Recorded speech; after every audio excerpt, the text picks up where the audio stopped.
Ladies and gentlemen, it is my honor as the Salutatorian for the Holy Spirit class of 2014 to welcome you all to our graduation ceremony, especially Bishop Zarama, Monsignor Dillon, the Board of Directors, our Head of School, Mr. Pietrantonio, our Principal, Mr. Curtin, teachers, parents, families, and fellow classmates.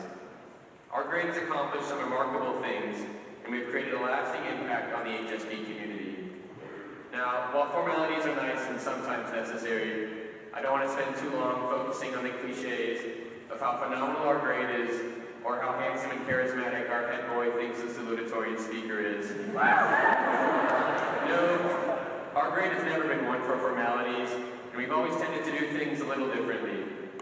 Several weeks ago on our final senior retreat, one particular graduate said that Holy Spirit has been good for us because it has, quote, embraced our weirdness.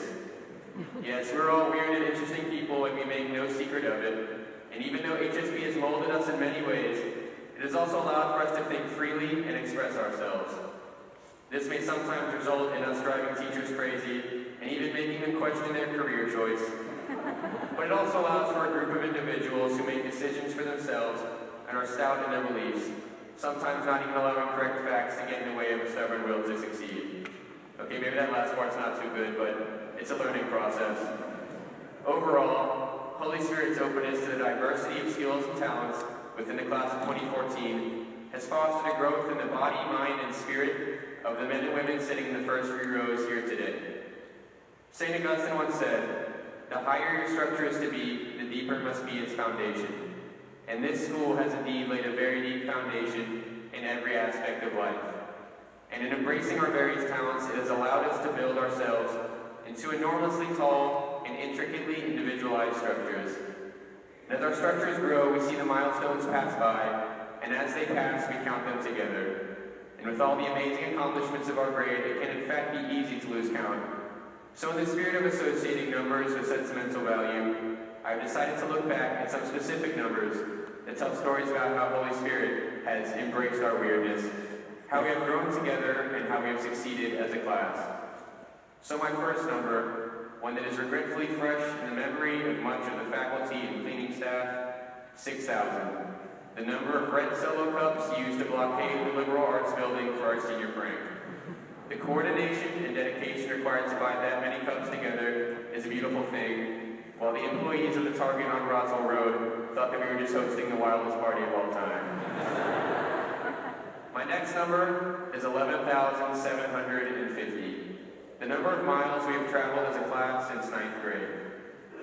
We all became very close over those miles, but I suppose you have to when you're all on top of each other in a small cougar bus. I also learned that if you're going to prank Sam while he's sleeping, you better lock your doors or else he's going to sit on you. 44, the number of times watching the football team play, spending Friday nights under the bright lights of North Springs Public High School. I'll never forget chanting Luke Whalen's name as he kicked field goals, and the person who sat in front of me will never forget the constant sound of cowbell ringing in his ears.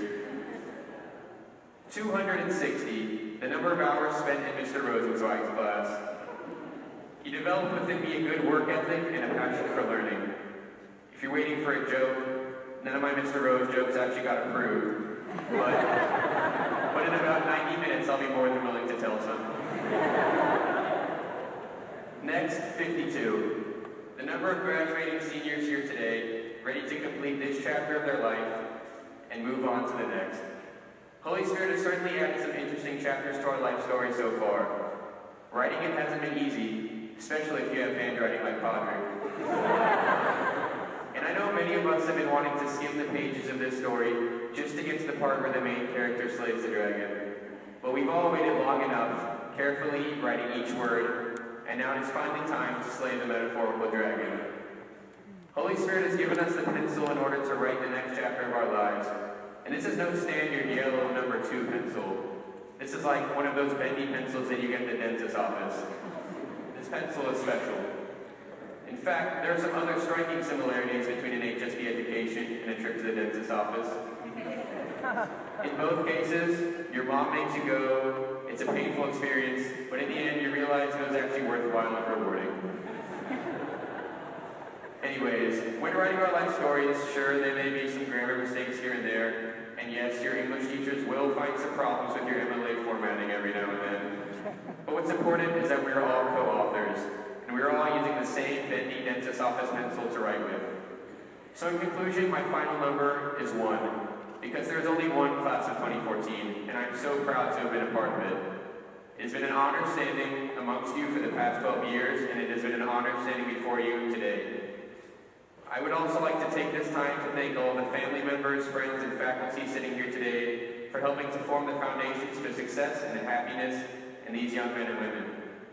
And in the spirit of embracing weirdness, my parents, friends, and teachers have certainly done their fair share of that. So, thanks for sticking with me. Without all of you, we would not be here today. You've given us the gift of education and so much more, setting the path for a virtuous and fulfilling life, and it has truly meant the world to us. This is a very special time for the graduates here today, so without further ado, I wish to formally welcome you and thank you all for attending.